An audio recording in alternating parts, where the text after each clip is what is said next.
కూర్చున్నాను. ఒకే ఒక్క నిమిషం.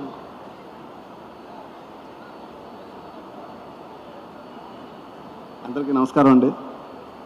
సార్ లాస్ట్ టైం మీటింగ్లో అంటే మిగిలిన అందరూ చెప్పేశారు కాబట్టి దాని గురించి పెద్దగా మాట్లాడట్లేదు. లాస్ట్ టైం మీటింగ్లో మీరందరూ సిఎస్ఆర్ యాక్టివిటీకి బాగా తోడ్పడాలని చెప్పారు. దాని గురించి ఈ స్టేజ్ ముఖంగా మేము మా ఫ్యామిలీ అందరూ డిసైడ్ అయింది ఏంటంటే మా వ్యాపార సంస్థల్లో వచ్చి 50%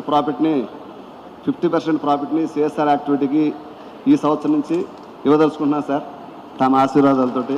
అంటే ఇది ఇవ్వటానికి కారణం మన గవర్నమెంట్ రావడం వల్లే సార్. మన గవర్నమెంట్ రాకముందు మేము ఎప్పుడూ అప్పులతోటి వడ్డీలతోటి లెక్కేసుకున్నాం తప్ప ఇక్కడికి వచ్చాక మాకు లాభాలు రావటం మొదలుపెట్టినాయి. వచ్చే లాభాల్లో ఖచ్చితంగా 50% మీరు గవర్నమెంట్లో మన గవర్నమెంట్ ఉన్నంత నాళ్ళు కూడా 50% ఇవ్వడానికి హ్యాపీగా ఇస్తాం sir. Thank you sir. Thank you Raju garu. అదేవిధంగా ఇప్పుడు మన రాష్ట్ర మంత్రివర్యులు మన ట్రేడ్కి ఎప్పుడు వెన్నంటి ఉంటూ